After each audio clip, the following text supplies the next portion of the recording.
Hey, today we begin our journey into Second Chronicles. David is leaving the scene. Solomon is on the scene, and we're going to see what Solomon does as he builds this tabernacle and gets other things going, and how much his dad's influence in other countries is helping Solomon to get the job done. So, Second Chronicles, beginning in chapter 1, um, in the New International Version. Solomon, son of David, established himself firmly over his kingdom, for the Lord his God was with him and made him exceedingly great. Then Solomon spoke to all Israel, to the commanders of thousands, and commanders of hundreds, to the judges, and to all the leaders in Israel, the heads of families. And Solomon, the whole assembly, went to the high place at Gibeon, for the God's tent of meeting was there, which Moses, the Lord's servant, had made in the wilderness. Now David had brought up the ark of God from Kiriath Jearim to the place he had prepared for it, because he had pitched a tent for it in Jerusalem. But the bronze altar that Bezalel, son of Uri, the son of Hur, had made was in Gibeon, in front of the tabernacle of the Lord. So Solomon and the assembly inquired of him there. Solomon went up to the bronze altar before the Lord in the tent of meeting and offered 1,000 burnt offerings on it. That night, God appeared to Solomon and said to him, "Ask for whatever you want me to give you." Solomon answered God, "You have shown great kindness to my David, my father, and have made me king in his place. Now, Lord God, let your promise to my father David be confirmed. For you have made me king over a people who are as numerous as the dust of the earth. Give me wisdom and knowledge, that I may lead this people. For who is able to govern this great people of yours?" God said to Solomon, "Since this is your heart's desire, and you have not asked for wealth, possessions, or honor, nor for the death of your enemies, and since you have not asked for a long life, but for wisdom and knowledge to govern my people, over whom I have made you king, therefore wisdom and knowledge will be given you. And I'll also give you wealth, possessions, and honor, such as no king who is before you ever had, and none after you will ever have."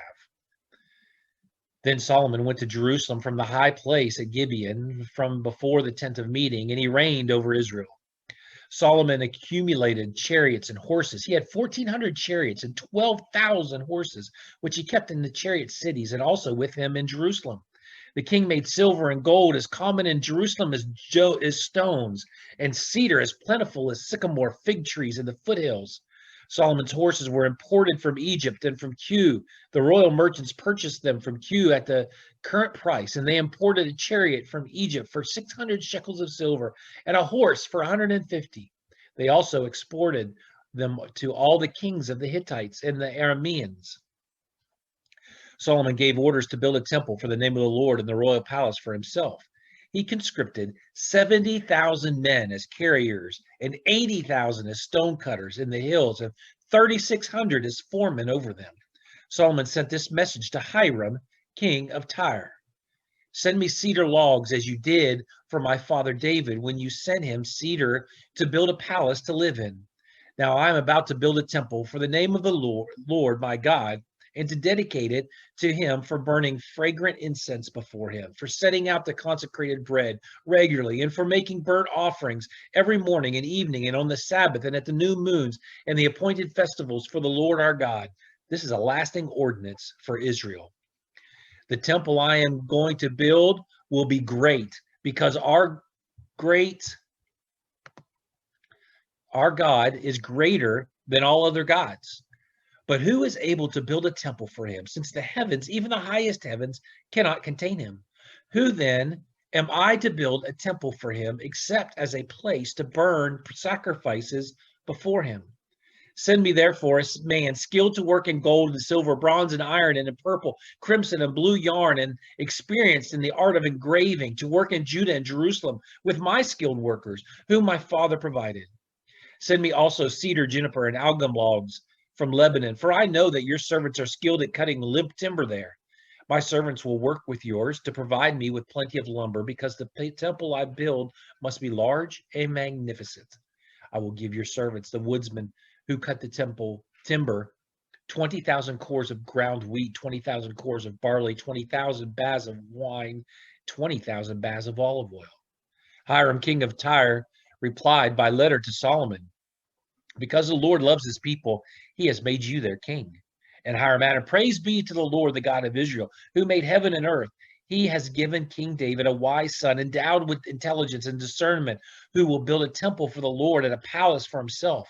I am sending you Hiram Abi, a man of great skill, whose mother was from Dan and whose father was from Tyre.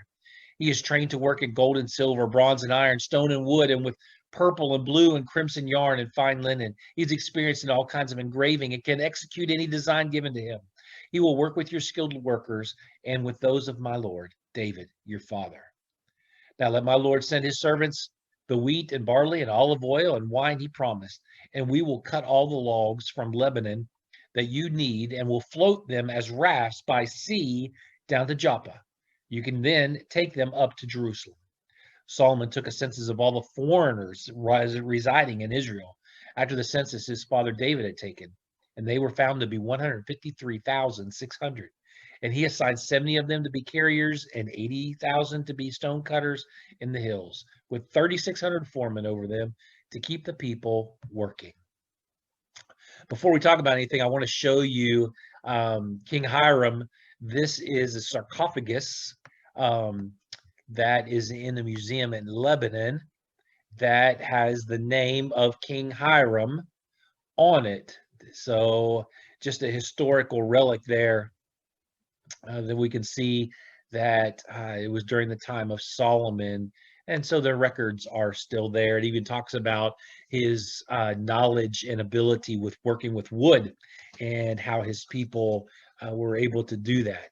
And so just as a refresher, with the tabernacle, Joshua, remember, brings the ark and the tabernacle to Shiloh when they enter the land.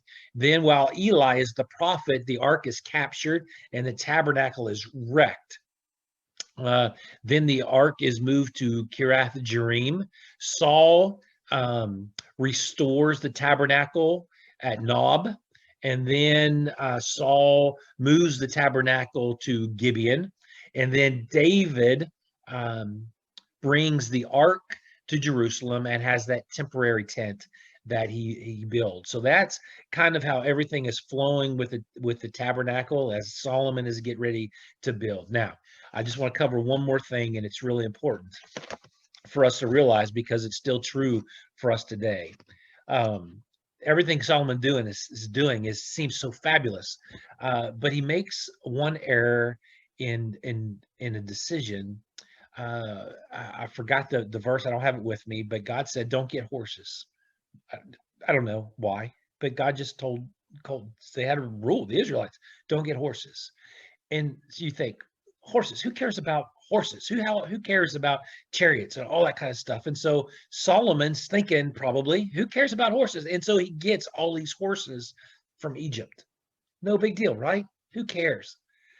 In the process, he meets Pharaoh's daughter, and he marries Pharaoh's daughter.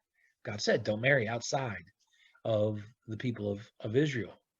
So he marries Pharaoh's daughter. Well, you know, if you're going to marry Pharaoh's daughter, you might as well marry daughters of other kings from around. And so Solomon begins to marry other women as well. In the midst of that, they all worship different gods. And so to make his wives happy, he has to build these temples for other gods. And now his wives are saying, hey, we're going to worship here. If you really love me, you're going to go to church with me to worship me in my temple of my God. And we see towards the end of Solomon's life, that's exactly what he does. It starts with horses. Who cares about horses? But it led to bigger sins that affected him and his rule.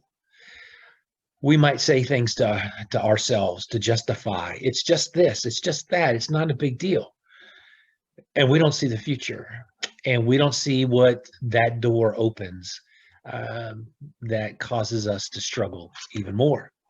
So every decision that we make is important. Have a great day.